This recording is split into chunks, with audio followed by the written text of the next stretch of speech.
Okay, so now that we've actually created this formula that the growth actually equals e to the power of the rate times the time, and because of the magic of exponents, we've actually able to merge rate and time together as one single exponent. And that's what e is actually able to do. Well, this is pretty unique when it comes to numbers, because this means that e to the power of x, whatever that number is, being x, it means that x is the number of times we multiply a growth rate. So we could take 100% growth for 3 years, and it'd be e to the power of 3. Well, what we can also do is take a 300% growth and do it for 1 year, which is also e to the power of 3.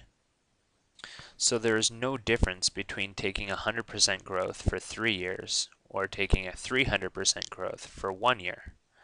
And if this is a true statement, that means e to whatever power, so in this case e to the power of x, the variable x is simply just a combination of the rate and the time. So e to the power of anything, that anything is just rate times time.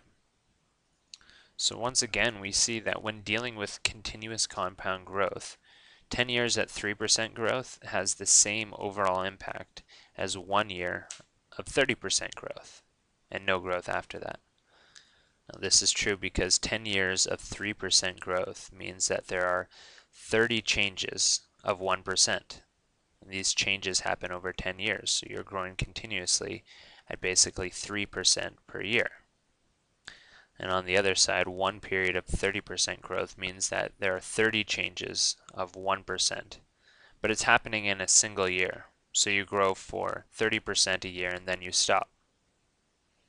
So in both of these scenarios, the important thing here is that the same 30 changes of 1% happen in each scenarios. So if you think about this, the faster your rate, so the one in that's 30%, if you have a really fast high rate, you need less time to actually make the interest grow. You only need the 1 year. If you have a slower rate of 3%, you need more time for it to grow. You need 10 years. So in both cases, there is no difference. In both cases, you have a growth of e to the power of 0.3, or e to the power of 30, and 1.35 in the end.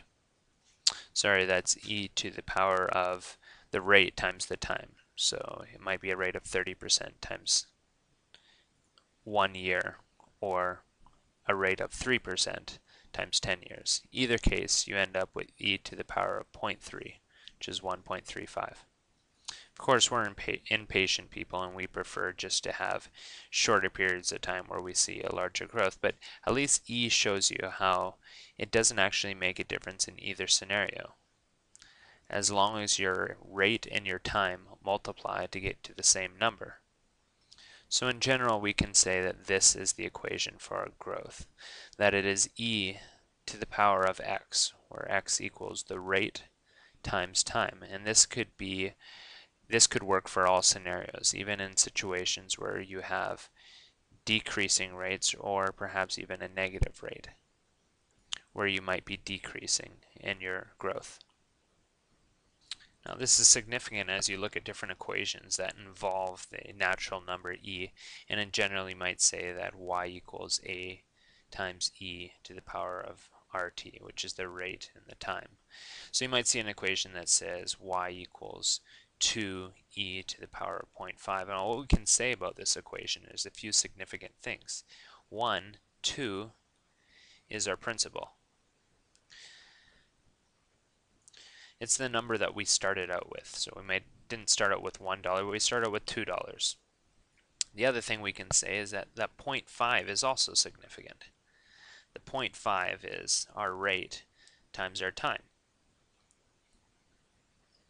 So if the question was in this scenario that if you had $2 and you invested it at 2% and a time of 25 years, you would actually get the same amount as if you took that same $2 and you invested it at 5% for a period of 10 years.